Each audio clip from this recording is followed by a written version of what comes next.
Hello everyone, आज हम unit 4 में क्या लंबा क्या छोटा में पेज नंबर 49 पर आए हैं। चलिए पढ़ना शुरू करते हैं।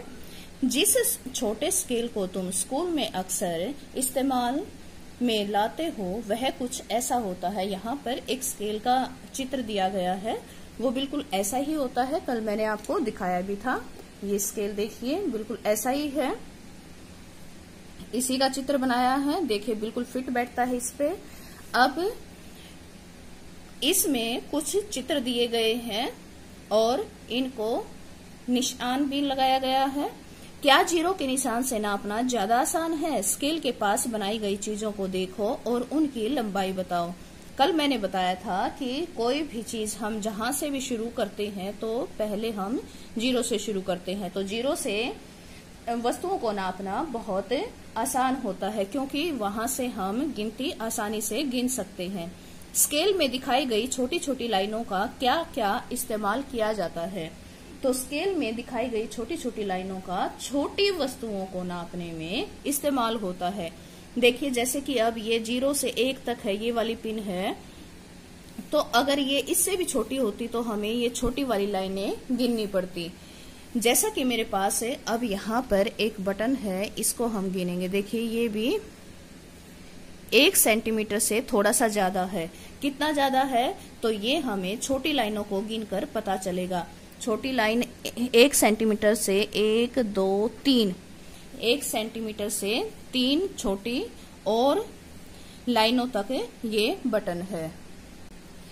अब अपने आसपास देखो और कुछ चीजें ढूंढो जो 10 सेंटीमीटर से लंबी हो, जिनकी लंबाई 10 से 20 सेंटीमीटर के बीच हो और जिनकी लंबाई 1 सेंटीमीटर से भी कम हो।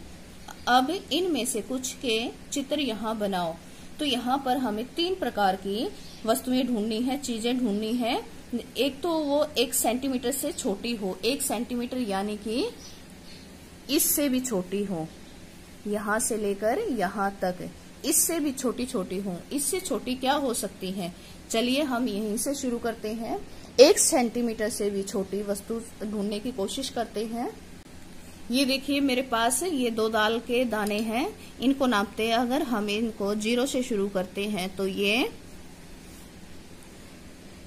1 2 3 4 5 6 तक है। यहाँ पर देखिए 1 सेंटीमीटर से भी कम है ये दाना। और इसी प्रकार अगर हम दूसरे दाने को नापते हैं तो ये भी देखिए कुछ लाइनों तक ही है, यानी कि आधा सेंटीमीटर से भी कम है। तो इसी प्रकार आप अपने पापा की या अपनी शर्ट का बटन भी देख सकते हो, वो भी बिल्कुल छोटा होता है। और मटर के दाने भी होते हैं इसी प्रकार।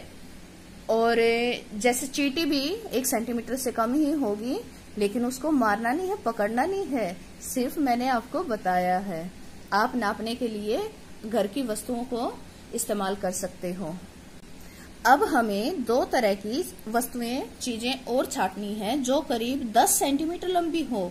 10 सेंटीमीटर यानी कि हमारा जो स्केल है, फुटा है, वो 10 सेंटीमीटर यहाँ पर है, इससे लंबी हो और जिनकी लंबाई 10 से 20 सेंटीमीटर के बीच हो। यानी कि हमारा स्केल तो 15 सेंटीमीटर का है, यानी कि हमारे स्केल से भी लंबी हो। तो 2 तरह की चीजें ढूंढनी है, एक तो 10 से लंबी और एक 10 से 20 के बीच की। चलिए ढूंढने की कोशिश करते हैं। इन चीजों के लिए मैं अलग अलग नहीं बल्कि एक में ही वो करूंगी।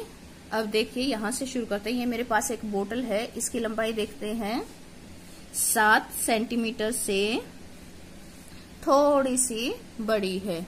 तो और फिर मेरे पास है चम्मच। चम्मच का देखते हैं, ये देखिए स्केल से भी बड़ी है, ये लगभग 16 सेंटीमीटर का है। तो ये किस में आ जाएगा? 10 सेंटीमीटर से लंबी हो या 10 सेंटीमीटर या 20 सेंटीमीटर के बीच की हो। तो ये चम्मच दोनों में आता है क्योंकि ये 10 से लंबा है। फिर मेरे पास है लाइटर। ये देखिए गैस जलाने का लाइटर सभी के घर में होता है। तो इस प्रकार अपने घर की वस्तुओं को आप नाप सकते हो। ये भी 10 और 20 के बीच का होगा। देखिए हमारे स्केल से थोड़ा सा बड़ा है। उसके बाद मेरे पास है स्केच पेन। स्केच पेन को देखते हैं, ये देखिए 10 सेंटीमीटर से लंबा है, ये 13 सेंटीमीटर का है ये। फिर मेरे पास है चाकू, चाकू को देखते हैं। ये देखिए 10 से 20 के बीच का है, 10 सेंटीमीटर से 20 सेंटीमीटर के बीच का है। उसके बाद मेरे पास पेंसिल है, पेंसिल को नापते हैं। ये भी देखिए 10 से 20 के बीच की है।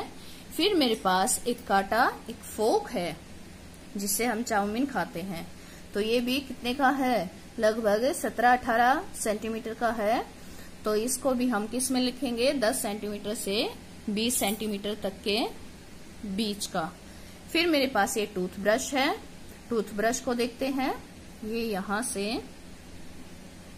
ये देखिए ये भी 10 से 20 के बीच की है, 10 से 20 सेंटीमीटर के बीच की है। फिर मेरे पास एक, ये मेरे पास प्लास है, देखिए प्लास भी 10 से 20 सेंटीमीटर के बीच का है। और फिर मेरे पास ये गिल्ली है, ये गिल्ली देखिए 10 सेंटीमीटर से बड़ी है, लगभग 12 सेंटीमीटर की है। और फिर मेरे पास है ये पेन, पेन भी 10 सेंटीमीटर से बड़ा है। फिर मेरे पास है ये फेविकोल की बोतल, ट्यूब, इस ट्यूब को देखिए 10 सेंटीमीटर से बड़ी है। फिर मेरे पास है एक लाइटर, ये वाला, ये कितने का है, 7.5 सेंटीमीटर का है। और फिर मेरे पास, चलिए छोटी चीजों को भी नापते हैं। ये शार्पनर है, ये है लगभग 2 सेंटीमीटर का है। और मेरे पास ये क्वाइन भी है, क्वाइन को देखते हैं, ये लगभग 2 सेंटीमीटर का है। ये मेरे पास एक धागे की रील है, इसको देखते हैं। ये देखिए 6 सेंटीमीटर की है। तो बच्चों यहाँ पर मेरा कहने का अभिप्राय है कि आपको इन चीजों को नापने के लिए कोई स्पेशल चीज लेने की जरूरत नहीं है। जो भी आपके घर में अवेलेबल है, जो कि आपके आसपास है, कोई चुन्नी पड़ी है आपकी मम्मी की, या कोई आपकी शर्ट है उसकी बाजू नापिए, चुन्नी की लंबाई नापिए, चटाई है उसकी लंबाई नापिए, चौड़ाई नापिए। आप ऐसे वस्तुओं को नापना सीख सकते हो। उसके बाद है मेरा हाथ कितना लंबा। अपने अंगूठे और अपनी सबसे छोटी उंगली की लंबाई को नापो। इस पन्ने पर दिए गए स्केल का इस्तेमाल करो। कौन ज्यादा लंबा है, अंगूठा या छोटी उंगली। यहाँ पर एक स्केल दे रखा है, आपको यहाँ पर क्या करना है, अपनी छोटी उंगली नापनी है। जैसे कि यहाँ पर ये वाली लाइन है, तो हम इसको 0 के सामने रखेंगे और इस प्रकार, ये देखिए मेरी उंगली है 6.5 सेंटीमीटर की लगभग। और फिर हमें अंगूठा नापना है। अंगूठा नापने के लिए भी ये वाली लाइन है, हम इसको 0 के सामने लगाएंगे ऐसे, और फिर देखेंगे कि मेरा अंगूठा 7 सेंटीमीटर का है, यानी कि ये आधा सेंटीमीटर मेरा अंगूठा लंबा है। अब आगे बोला गया है कि अपनी कक्षा में लंबाई नापने वाला एक फीता लेकर आओ। अपने शरीर के अलग अलग हिस्सों की लंबाई का अंदाजा लगाओ। नाप कर देखो क्या तुम्हारा अंदाजा सही है। तुम धागा, स्केल, लंबाई नापने वाले फीते आदि का इस्तेमाल कर सकते हो। सोचो, अगर तुम किसी चीज की लंबाई को रस्सी, जूते के फीते या धागे से नापते हो तो कैसे पता चलेगा कि वह चीज कितने सेंटीमीटर की है। ये देखिए यहाँ पर ये मेरे पास एक डोरी है। अगर मैं इस बुक की यहाँ से यहाँ तक चौड़ाई देखती हूँ तो ये हमारी इतनी है। तो हम क्या करेंगे, इसको कितने सेंटीमीटर की है ये पता लगाने के लिए इस डोरी को भी हम स्केल या फीते से नाप लेंगे। यहाँ पर मेरे पास स्केल है, तो स्केल से नाप लेते हैं। ये देखिए यहाँ पर छोटा पड़ गया, तो मैं बुक वाला स्केल यूज करूंगी।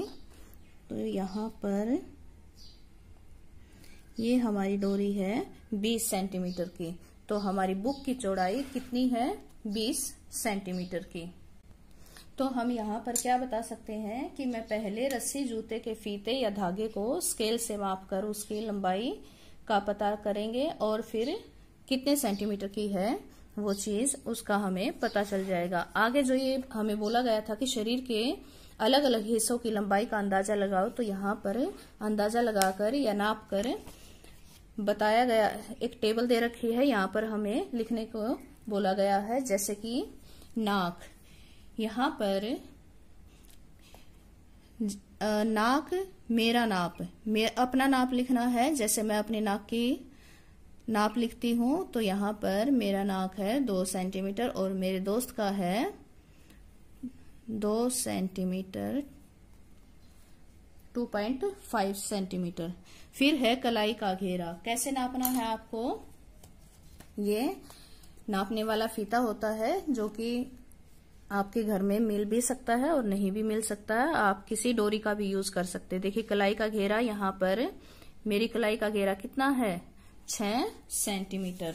तो यहाँ पर 6 सेंटीमीटर लिख लेंगे और मेरे दोस्त का नाप यहाँ पर मैं 7 सेंटीमीटर लिख देती हूँ। इसी प्रकार सिर का घेरा, कान और हाथ, बीच वाली उंगली से कलाई तक, तो यहाँ पर आपको ये सारे नाप कर लिखने हैं।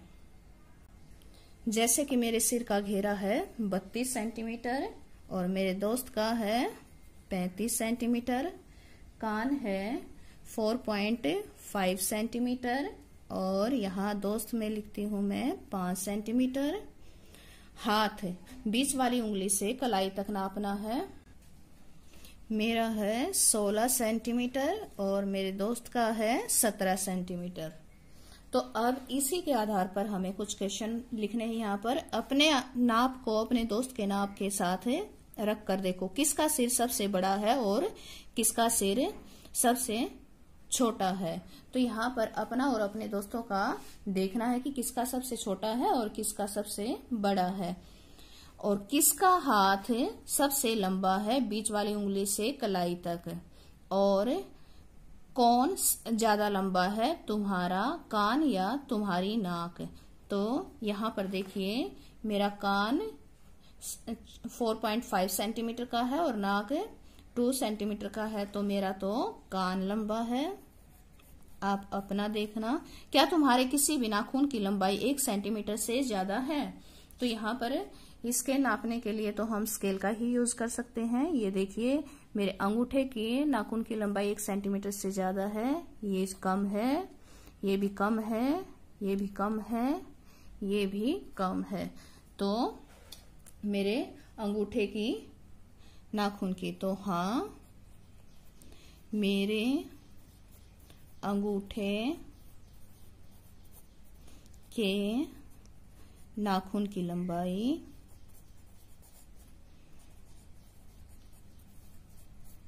1 सेंटीमीटर से ज्यादा है। तो आज के लिए आपका होमवर्क ये है कि अपने दोस्त की जगह आप अपने परिवार के सदस्यों का सिर नाप कर सभी के सिर का नाप लिखेंगे और यहाँ पर अपने और अपने बहन भाइयों के शरीर के अंगों की लंबाई का नाप लिखेंगे और फिर पता लगाएंगे कि किसका सिर सबसे बड़ा है और किसका सिर सबसे छोटा है, किसका हाथ सबसे लंबा है और किसका सबसे छोटा है। हाथ कैसे नापेंगे? जैसे बीच वाली उंगली है, इस पर हम ऐसे रखेंगे फीता और यहाँ तक ये देखिए ऐसे नापेंगे, तो मेरा कितना है 7 सेंटीमीटर का। तो आज के लिए हम इतना ही करेंगे, नेक्स्ट वीडियो में फिर आगे का करेंगे। आप अपना होमवर्क करके अपने टीचर के साथ शेयर करेंगे।